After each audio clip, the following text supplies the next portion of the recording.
Tonight, who failed Harvey? The 7-year-old was electrocuted on a railing in a Romford pub. His parents speak out for the first time. It's hard to comprehend that someone would value profits over people's lives. It was always going to happen, and it was just real bad luck that it was our little boy. Also on the programme, running out of money, why the owners of the London Stadium fighting against athletics this summer. Moving home, why this central London florist is opening up in Windsor, and everyone is invited to our iconic Elton John AIDS Foundation Oscar party. the Rocket Man zooming his party to a screen near you. Good evening. Harvey Tyrell was 7 years old. Just under 3 years ago, he was with his parents on a family trip to the pub when he touched a railing. Appalling safety and dangerous wiring at the pub led to him being electrocuted, and he died. Earlier this month, the landlord of the pub and the electrician were both sentenced to time in prison. Today, in their first interview, Harvey's parents spoke of their grief, their anger at what they say are the failings of the council, and their campaign for change to improve safety. They spoke to our reporter, Sam Holder. It's the bare necessity, the simple bare necessity. His happiness was infectious. He was just such a happy, cheeky little boy. It was totally avoidable what happened to Harvey. To then find out how it could have been something like a 12-pound earthen bar that would have saved Harvey's life, it really is mind-blowing. Harvey Tyrell died after touching a railing. The 7-year-old was electrocuted in a pub garden with so many safety issues. It was described as a ticking time bomb. He was laying on the ground, and I just remember I couldn't go near him. I wanted to touch him, but I was scared because I didn't know what had happened.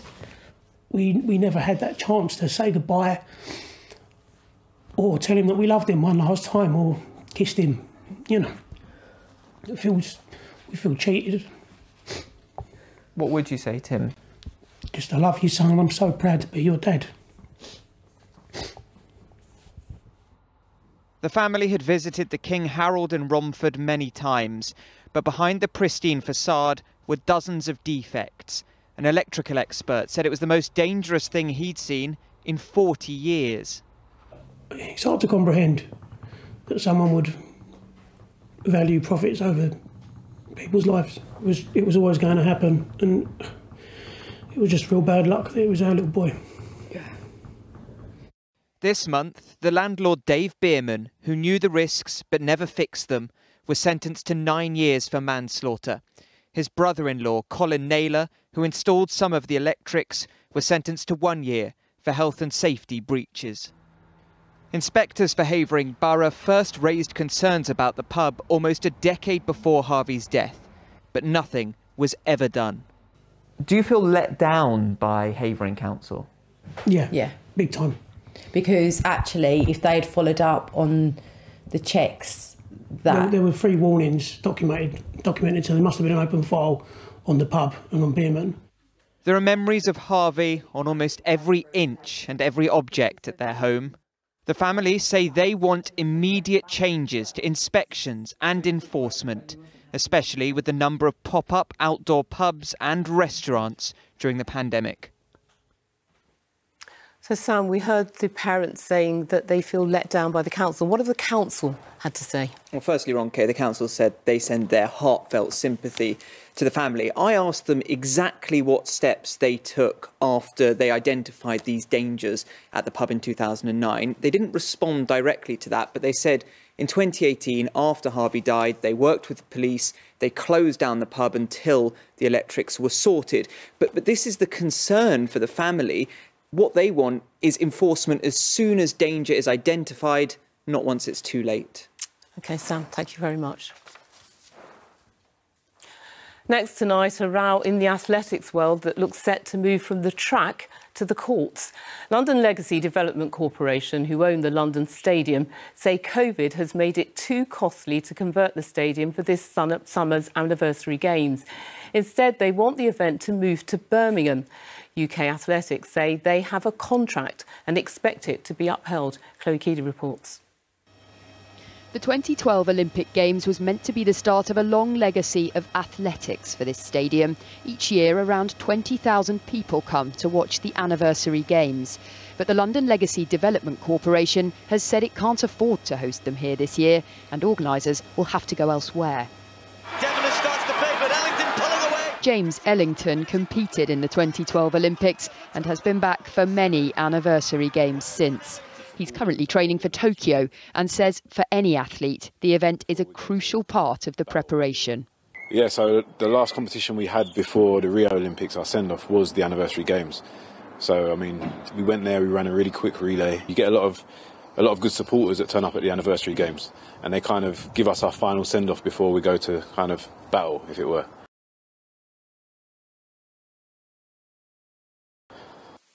In previous years, the stadium, which is now home to West Ham Football Club, has been transformed from a pitch into an athletics track.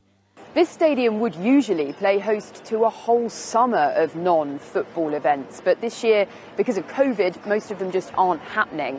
Now, the LLDC says it simply can't justify the £3 million cost of converting the stadium for one evening of athletics. But UK Athletics is now planning legal action and says moving the Games out of London would be an unacceptable breach of a long-standing agreement that forms an important part of the 2012 Olympic legacy plans. We expect the contract to be honoured and the event to take place at the Olympic Stadium. Because Birmingham is currently building what will be a wonderful stadium, but for 2022, there aren't a great deal of options currently in the UK and certainly not in London. Peckham-born sprinter Imani Lara Lancico is hoping to compete at her first Olympics this summer and puts at least part of her success so far down to her experience at London's stadium. I know what it's like to race on that track, and I really came of age at the London Diamond League. And I think that, I wouldn't say it was obviously because of my performance, but it was just the magic of kind of being on a track that the athletic greats had performed on. The LLDC says the event can be moved without disrupting Team GB's Olympic preparations, but UK Athletics argues it not only undermines the legacy of the sport, but risks jeopardising its future. Chloe Keedy, ITV News, Stratford. At the Fishmongers Hall inquest this afternoon, the founder of the group Learning Together told the jury they didn't know about Usman Khan's behaviour in prison. If they had, he would never have been invited to the conference. Ria Chatterjee is outside the Guildhall where the inquest is being heard. Ria, what was the evidence today? Well, today, jurors were shown a video message recorded by Usman Khan around 8 months before the Fishmongers Hall attack. So to be really clear, this is a video message that was related to a different event. But in that message, he refers to the Learning Together project, which, of course, is the conference that he was attending when he attacked Saskia Jones and Jack Merritt, who are both associated with the project. So why a video message? Well, he hadn't been given security clearance to travel to that event in Cambridge. But in the message, he talks about his life in prison, and he says, and I quote, "What was different about Learning Together was breaking the barriers, accepting people for who they are." He also described the team as family. Now, watching that video today was one of the co-founders of Learning Together, and one of the QCs actually said to her, "I appreciate how hard that is to watch." Now, the co-founder also said that Usman Khan wouldn't have been invited to that conference in November 2019 if intelligence about his behaviour in jail had been shared with the organisation, and that intelligence referred to him potentially plotting an attack on his release. Ria, thank you very much. A goods train caught fire near Dunton Green train station in Sevenoaks. The fire happened at around 5 a.m. this morning. No one was injured and the cause of the fire has not been established. Skilled women working behind the scenes in film and television are struggling to balance childcare with working, the unpredictable hours the industry demands. To tackle the problem, Peaky Blinders star Charlotte Riley has created an on-set nursery aimed at keeping more women in the careers they love. Carolyn Sim went to a film studio in Hertfordshire to find out more. Anyway, I thought it would make you smile. When Peaky Blinders star Charlotte Riley became a mum, childcare wasn't a problem. If you're on screen, nannies are allowed on set. But the actress, who's married to Tom Hardy, recognised that for hundreds of staff behind the scenes, it's not the same. Long and unpredictable hours often force highly skilled women to quit their careers altogether. So Charlotte opened a nursery right next to Warner Brothers Studios in Leavesden last year. We want to keep everybody working. You know, nobody should have to choose between having a family and work. And people train really, really hard and work really hard to make their place in the industry and keep their place in the industry. And I just don't think people should be having to make that choice once they become a parent. Should we play with this? The nursery has allowed prop specialist Rachel Ziegelmeier to keep doing the job she loves. I want to be somebody in the industry and I'm a mum. I'm not trying to hide either one. And I think for me, just to feel seen finally is just, it's quite liberating. It makes me want to do my job better. Now, a new campaign called Keeping Families in Film is being launched by Charlotte. It asks production companies to include childcare in their budgets. It is completely feasible to have childcare on site and with a production. The biggest challenges really are changing schedules and changing hours. And that's where the real need for flexibility is. And that's why it really works with Wonderworks here, because there's flexibility of hours at the beginning and end of each day, which you don't have in traditional nurseries. With several huge new film studios being built in and around London, it's a booming industry. But the campaign says only suitable childcare will ensure it's a truly equal one. Carolyn Sim, ITV News.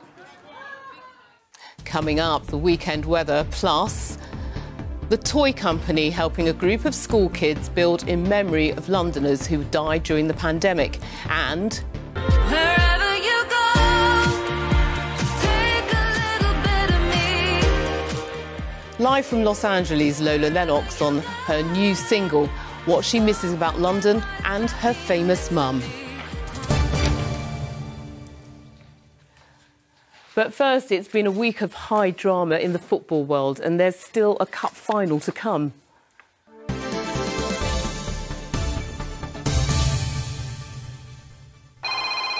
Keeping up to date. Hi. Hi, proud sponsors of ITV Regional Sports Report.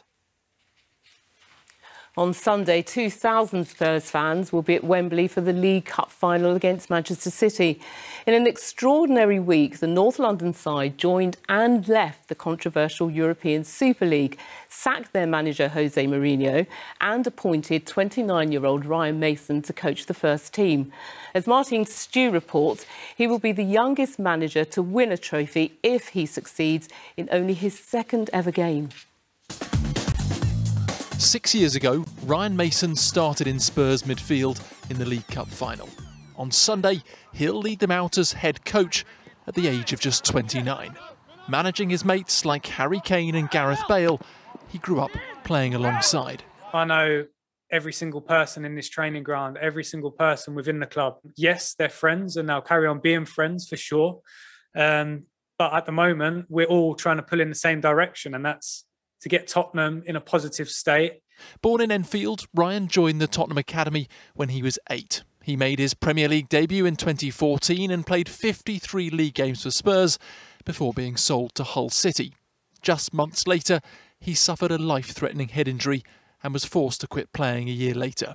He rejoined Spurs as backroom staff and on Monday was named interim head coach after Mourinho was fired.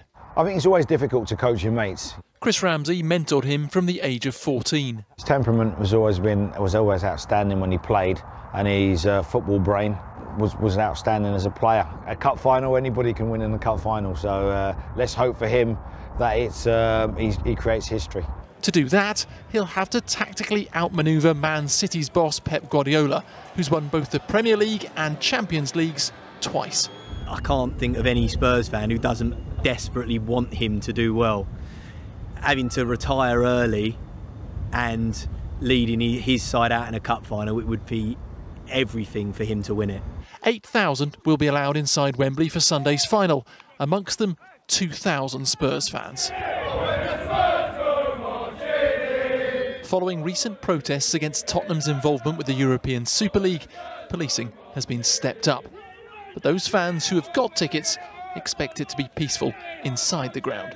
No one's really been to football for, near on a year and a half now. So I think people will be so excited to just be at a final, enjoy the day. Hopefully the sun will be out. I think with Sunday, it's just about enjoying the day. Much hope rests on the shoulders of injured Spurs striker and Ryan Mason's mate, Harry Kane. We're in the presence of goal-scoring royalty. He didn't train today, and a decision about whether he'll be able to play won't be made until the last possible moment. Martin Stew, ITV News. Now, former England international Rachel Burford has tipped Saracen star Poppy Cleall to prove the difference in the Six Nations final this weekend. England take on France on Saturday at Twickenham for the trophy. If they win, it would be the fourth time in a row the national women's team has been crowned champions. Burford has played with Cleall at club level and says she can be the star player. She's on absolute fire. Her form is just getting better and better. She's probably in the best I've ever seen her play. And so I think you can't look past her. She had a huge impact in the first game, massive impact off the bench against Italy. It almost changed the game in the second half. So I'm really excited to see how she goes.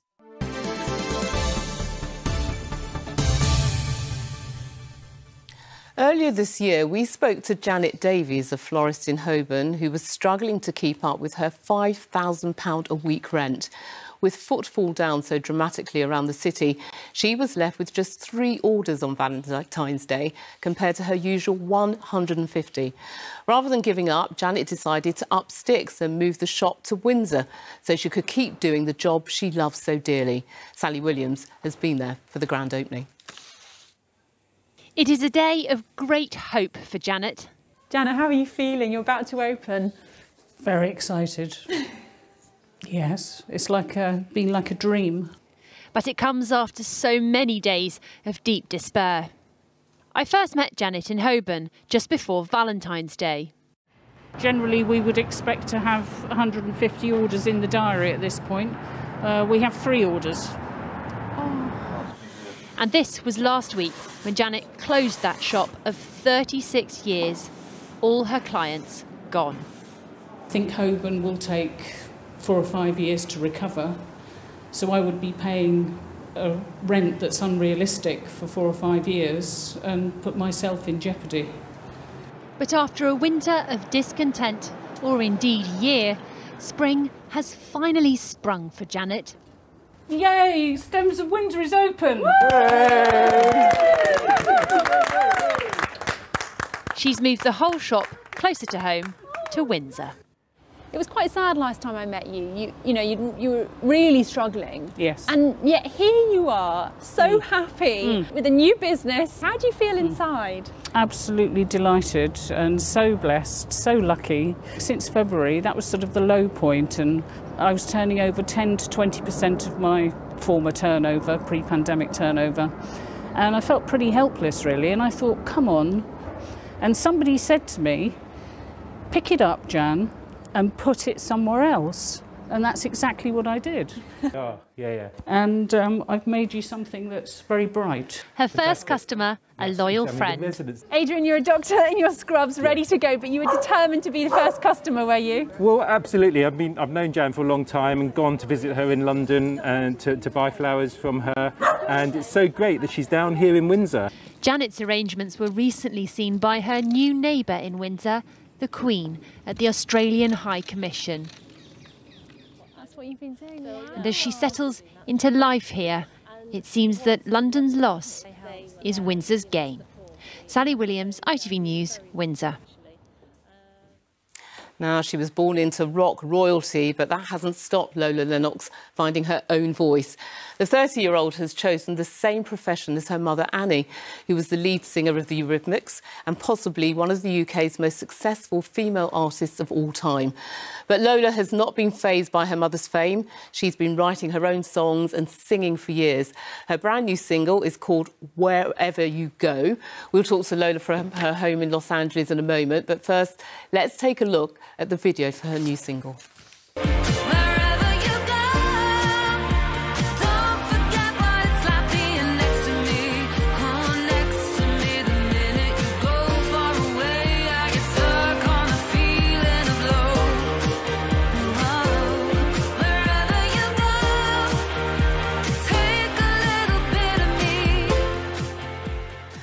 Lola, welcome to the programme.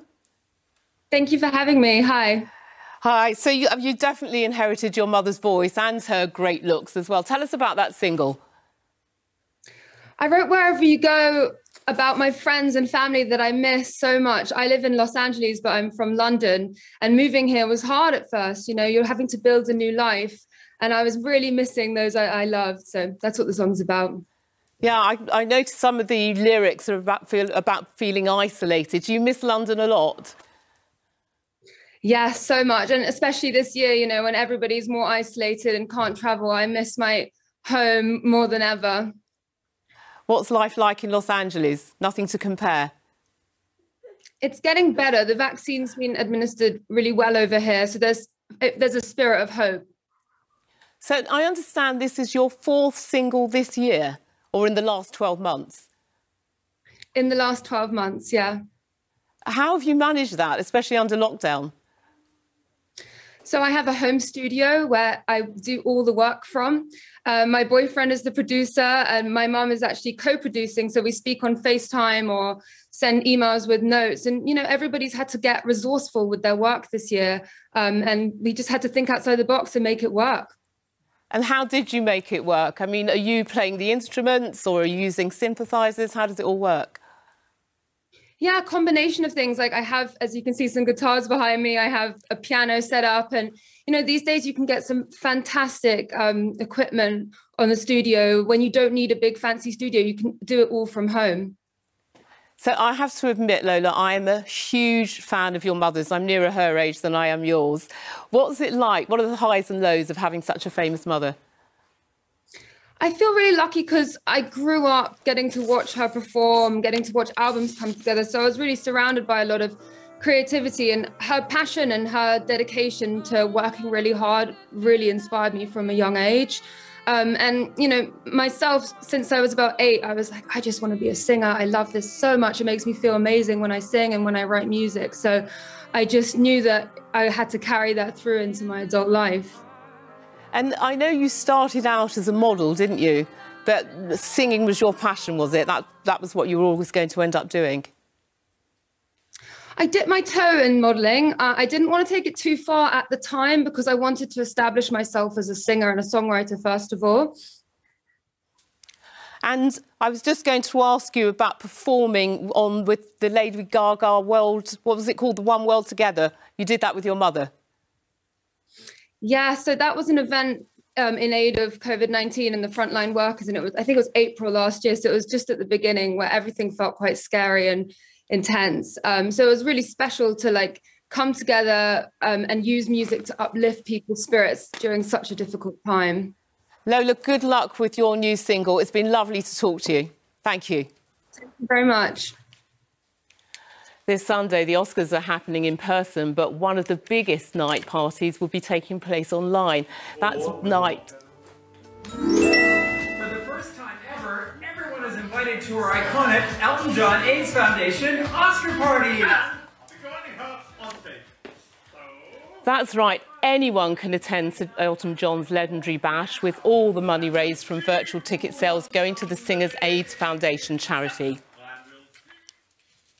The main headlines in London this evening: the family of the 7-year-old who died after he was electrocuted in a pub garden have called for improved safety measures.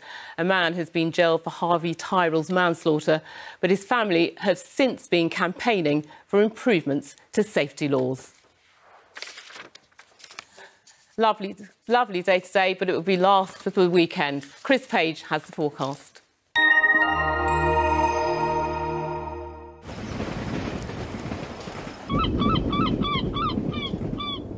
Great Western Railway sponsors the ITV London weekend weather. Hello there. Very good evening to you. Across the capital through today, we've seen lots of sunshine. In fact, a lot of sunshine through much of this week, really. And for the weekend, there's still some sunshine in the forecast. Dry weather continues to stay with us, although we'll start to see a touch more cloud as we head towards Sunday, which will just make it feel a little bit cooler. Now, the area of high pressure is remaining firmly in place, and that acts a bit like a weather bouncer, just holding out these weather fronts far away to the south and the west, keeping it dry, fair and fairly settled too. And with the wide spacing on the isobars here, it does suggest those winds will be fairly light. And with light winds, clearing skies tonight, like last night, our temperatures will fall away again. In fact, in the home counties, we could be seeing temperatures falling close to, if not just below freezing, and there could also be a touch of mist and fog around as well. Not as cold tomorrow morning as this morning because our temperatures have just grown or climbed so much more through today. But for tomorrow, another chilly start for our early risers. We'll hold on to the light winds coming in from an easterly direction. There will just be a little bit of higher level cloud tomorrow, so just turning that sunshine hazy at times. Coolest out towards the east, but for the likes of Heathrow tomorrow, well, we could be seeing highs 16, 17 degrees Celsius. That's 63 in Fahrenheit. For Sunday, well, more sunshine, another chilly start to the day. But as we go through the day, remember that northeasterly flow from the area of high pressure, that will feed in a touch more cloud, and that will help to pin back those temperatures ever so slightly too. So a touch cooler for all of us on Sunday, but still dry weather to be enjoyed through the weekend with some welcome sunshine too. Do take note that UV levels, though, will be in the high category, and there could be the odd chance of a shower for Tuesday. Bye-bye. Great Western Railway sponsors the ITV London weekend weather. The kids at St John's Highbury Vale School have been using toy bricks to build a poignant display, remembering the lives of Londoners lost during the pandemic. Each brick represents a life. When we last filmed with them, they were running out. But a toy company saw our report and stepped in to save the project. Rachel Brown's been to take a look. It's made sure that we remember that we have been fighting against this, but we can still get through this together. I think it's important to remember the people we've lost because all of them were special to someone. The power of art should never be underestimated, especially when the creative brains behind it are primary school children. From a distance, this display is remarkable. But now, take a closer look. More than 15,000 figures here, each one representing a life lost to COVID here in London. Made me feel sad that everyone who has lost these people now was never going to see them again. But it helps me remember. Everybody is thinking more about grown-ups, so we haven't had that much time to explain how we feel, but I think this is answering a lot of our questions. At the height of the pandemic, it was thought the project would have to stop, with no blocks left to build with. But a donation from Danish toy company Plus Plus helped to change that. What started as an idea in Abigail's head is now a piece of art that the whole class can be proud of. For many, it was a way of making sense of this virus, especially for Benjamin, who lost his granddad. When you saw that project in the church, how did it make you feel? I felt blank. Too many emotions going in at once. Looking over the balcony on all of those plus figures, all of them standing out there, standing tall, standing strong. The memorial is now looking for a permanent home, but at a time where many of these children felt a little in the dark, this project gave them light and brought them closer together. The end product of this project is only one thing, and it's pure love. Rachel Brown, ITV News. And just before we go, the Duke and Duchess of Cambridge have marked Prince Louis's third birthday by releasing a photo of him on his first day at nursery. The photo was taken at Kensington Palace by the Duchess before Louis set off for Wilcox Nursery School in South Kensington, where his sister Charlotte also went. Very sweet. Now, we're back with the latest after ITV News at 10. Coming up, Lucrezia with the ITV Evening News. But from me and the rest of the London team, bye-bye.